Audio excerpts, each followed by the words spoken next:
Hello, everyone, and welcome back to She Makes It Work. Today, we're talking about three things successful leaders do. And these are all things that you can start doing today, and they're really going to help you in your career. So, the first thing successful leaders do is they get their names on things. And it can be easy to say, oh, they get their names on things because they're leaders. And so people want them to be participating in things. And that's an easy fallacy to sink into. Most of these leaders actually got there because they were able to successfully get their names on things. And let's talk about what kinds of things matter. The first thing is articles. So, if you have any interest or ability to write articles at all, you should definitely be leaning into any sort of like creativity program that your company might offer. So many companies are trying to produce content that differentiates themselves, and they're looking for people who can help write things that are going to increase the company's brand as well. And I'm not talking about marketing things, I'm talking about whatever the business of your company is, they want their employees to be contributing to intellectual content around that business and around what they're doing, not things that just come from marketing, because those sound like they come from marketing. Not a, strike against marketing, but a lot of times companies want people who actually work at the company doing whatever the core business is to be creating content about that. So you can do that by starting to write things on your own and then showing them to your leadership. Or again, most companies have some sort of program where they are having blogs that they write. A lot of companies have started actually doing podcasts about what they do, and they also want people who can contribute to company LinkedIn posts. So my company that I was recently at, every few years we started up a new initiative, and it was called different things. But if you're interested in getting your name on things, definitely talk to your boss and ask your boss, what opportunities are there for me to contribute to some content pieces, because I'm really interested in what we do and I really want to be able to talk about it. And when you show enthusiasm for that, usually your leadership, your mentors, they're going to help you find those opportunities.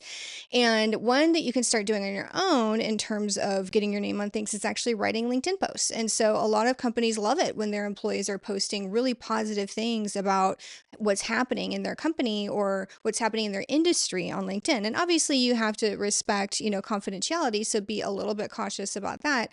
But within the bounds of confidentiality, if you're really passionate about something that's happening with your company or in the industry or anything that's going on related to work, definitely post about it on LinkedIn, on Instagram, and just make sure, again, that you are following any company guidelines about that. But it's a really good way to get your name out there. And what happens is that a lot of leaders are really frequently looking on LinkedIn and they see posts by people, and that actually really impresses them. And so that's getting your name out there. That's getting your name more and more recognized. And another really good way to get your name out there is obviously attaching yourself to successful projects. And so making sure that you're on the projects that are like really juicy.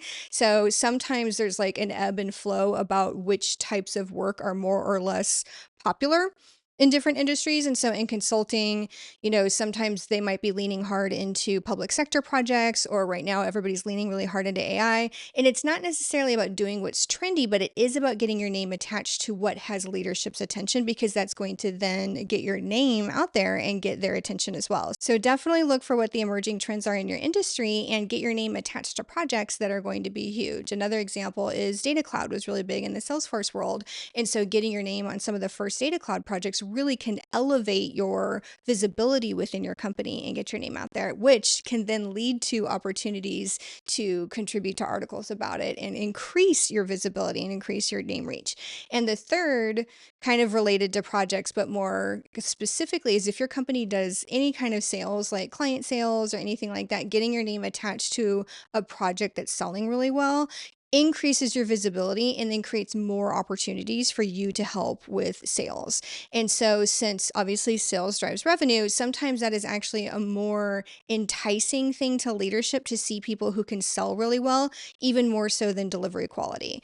And that's a harsh truth because the sales cycle is shorter than the delivery cycle. And sometimes I'm going to say, as a delivery person, the delivery cycle can be a lot harder. But because sale is that entry point, sometimes getting your name on projects that sell well is actually more valuable to your company than being the person that delivers them. I'm not saying you need to move into a sales role, but a lot of times, depending on how your company's structured, if there are sales opportunities, you can start joining sales teams and at least participate in them. And that will start increasing your visibility. And you're kind of seen as somebody who's trying to, frankly, grow the business of your company. And obviously, that's really attractive to leadership. So that's the first tip, is just get your name on more and more things, and that is going to increase your exposure to your leadership, and then you will be invited to more and more things as well. The second thing successful leaders do is reflect back on every week. And some people may not do this weekly, they may do it monthly, but I'm going to suggest starting at weekly, and then you can scale it back once you get more used to it. I'm also going to say that when you start doing this, it's going to be a little bit more of an effort at first while you build that muscle. But when you're used to doing this reflection, it's like second nature, and you can do it quite a bit more casually. So by the time people are in more senior leadership roles, they do this sometimes a little bit more informally, but some of them still actually maintain this as a formal practice. So having said that, let me describe it to you what that means. Reflecting back on your week. So just like if you do project work, you might be used to doing sprint retros or project retros. Well, when it comes to your own professional development, doesn't it make sense that that same practice can help your professional development as well, your individual professional development? So what I like to do, and we all know that I'm into journaling, and so is Abby. What I like to do is I like to take my journal, and either on Friday or Sunday, I have time set aside, and it kind of depends on how the week goes and how much time I need to process it before I journal about it. But I set aside time and I reflect back on the previous week, and I really think about what were my wins? What were my successes? What went well? And then I think, what didn't go so well, and what can I learn from that? Also think about the things that you had to do that were just normal. They weren't wins, they weren't successes, but they're part of keeping your job running, and reflect on those things and really ask yourself honestly, like, did I spend enough time on them? Did I spend too much time on them? What can I do to increase the efficiency of that? The whole point of this reflection is to be learning constantly about yourself and how you work and what works for you. And then if something is a recurring issue, that happens to us sometimes, right? If it's a recurring issue, and if you're journaling about it weekly, you can actually look back on that trend and see for yourself if you're improving on the thing that needs to be improved on. This may sound like a lot, and it may sound a little bit nerdy, but I'm telling you, when you're really passionate about your own development and growing your career, doing the nerdy things and investing in yourself is huge. It matters so much. And leaders improve and grow and get better because they are aware of their performance, and they take control of their performance by monitoring their performance. So you can also take this in a deeper direction and kind of ask yourself how you're doing emotionally as well. So if you look back on your week and you look at your wins and you look at your challenges, and you can see patterns across time if you're documenting in your journal, and you can also check in with yourself and just say, how am I doing? Am I happy? Am I doing the right things? And that's a really important self-reflection as well, because A, it's really easy to get in the weeds at work. We all know that. And it's also really easy to just continue doing what we're used to doing, whereas sometimes it's time for a change. And you may not know that if you're just too in the day to day. And so taking that step back, I always call it taking a step back and taking a step up and doing self-reflection and really checking in with yourself helps you learn more about you as a human, not just you as a person who's working. So again, I tell this tip to my friends all the time, and I have to admit, a lot of times they roll their eyes at me, but I'm really hoping our She Makes It Work audience is really invested in themselves and is willing to take the time to do this, because one of the biggest things about growth is self-awareness. And we talk about that a lot, which is you have to know and observe what's going on in order to then influence and change it. And one of the best ways that you can do that is by reflecting it and documenting it. So again, celebrate your wins. That's an important part of it. You're writing down your wins and successes. Celebrate your wins. Learn about yourself and what made those wins, and then look at your challenges honestly. And again, if you're having some recurring challenges, that's a great opportunity to reflect on, what do you need to do differently? Or do you need to get some outside help? Do you need to get a coach? Do you need to lean on your mentor? Do you need to talk to your boss and just ask for help there if you guys have that kind of relationship? I know not everybody does. But again, you can't do that if you're not reflecting back on it. And just like you would with your projects and with your teams, it's important to do that with yourself. The third one might sound easy at first and then be controversial when you think about it. But the third thing successful leaders do is they take time for themselves. And I know that this is a hard driving world and we all work really hard. And some of you may be having this reaction of, Gabby, I already do that. Or Gabby, I can't do that. But I want you to pause for a second and hear me out, because I'm talking about taking time for yourself so that you have emotional and intellectual room for yourself.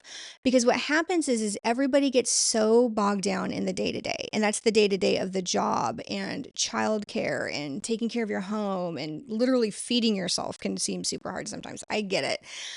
But I'm going to challenge you to realize that you're a better person when you do have a little bit of room for yourself to reflect and to learn. So, we talked a little bit about the practice of self reflection, but this is where I'm saying actually take time for yourself that's a few hours a week where you can do some of that inner work. And I'm going to be very transparent here and say I haven't worked Friday afternoons in like 13 years. And so I know that summer Fridays are becoming more and more popular in a lot of companies, but I've been doing summer Fridays every season for 13 years. And the reason I do that is because A, by the time I get to midday on Friday, I've usually already worked a full week, like well over 45, 50 hours. And so I know I've put the time in. But when you are developing yourself, it's not always about putting the time in. It's about showing up well and with quality and with being a whole person and with being able to take a little bit of room to just really process and think about everything. So that time can be spent partially on the self-reflection exercise I'm talking about, but it actually doesn't even have to. You can do both. You can take time during the week to just have some room to breathe and exist, and then also set aside time to do reflection, or you can combine them. So I know I just mentioned Friday afternoons. I know that's not feasible for everybody, but I do really think that this habit of overscheduling ourselves and having too many meetings is just genuinely unhealthy. And some of you aren't in roles where you can completely control your schedule, and I totally understand and respect that. But some of you are, and some of you are in roles where you can actually influence this for other people as well. I get really frustrated, to be honest, when I see leaders insisting on Friday meetings at like 4 or 5 local time.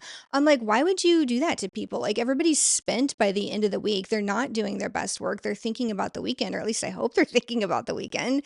And, we're just exhausted by the end of the week. I just think that that's not cool, to be honest. So if you're in any way a leader, whether that's a project manager or a business unit leader or whatever role you're in, and you have the ability to influence the schedule of the people around you, I'm going to say, hey, give people a break. Don't schedule things. I don't schedule things after, honestly, about 1 on Friday, but everybody knows I have it blocked off on my calendar that after 2, I'm not taking meetings. And I might still like check emails and answer Slack and Teams, because for me individually, like as a person, that doesn't take more than like 5 to 10% of my attention. So I can happily be doing something else and do those things. For some people, even that is an intrusion on this like kind of separate time. So just, if that's not you, that's fine. Just book it. And it doesn't have to be Friday afternoon. Like I was saying, like that may not be feasible for everybody. You might be, on a project team where you guys are doing weekend releases or whatever. Like I totally understand that. But in that case, look at like Wednesday afternoon, or look at, some morning, or one morning a week you get a later start. But whatever it is, figure out what works for your schedule and your workflow, and just genuinely ask yourself if things can move around and shift without impacting other people too negatively. But you should be able to find some time that's just for you. And I suggest going for a walk, or if you're a golfer, just whatever you can do that has some semblance of either solitude or constructive time with friends. And I say constructive time because I don't just mean like, venting or just going out and drinking and completely like context switching. I just mean some sort of like interim time that's not really working, but it's not really doing something else. Like the point isn't to overschedule that time. That point is to have a little bit of mental downtime for a few hours.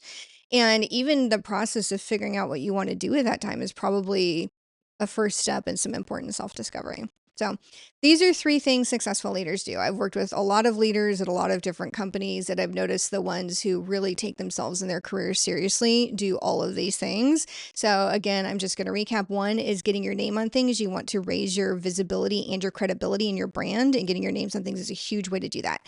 The second one is reflecting back every week or every month, but I really do suggest doing it weekly, and just doing a check-in, seeing what worked and what didn't, and learning from it, but also tracking that over time. So really good if you do write that down. And the third one is taking time for yourself regularly. I'm saying weekly. It may be a different cadence for you, but I genuinely think that the way our brains work, having a weekly, just a little bit of space is very healing, very helpful, and can only help make your life better. So I hope this was helpful, and please tell me if you try these things and how they go for you. And if you want to hear more tips about what successful leaders do, let me know. This is She Makes It Work. If you enjoyed the video, please like and subscribe, and I'll see you in the next one. Thanks. Bye.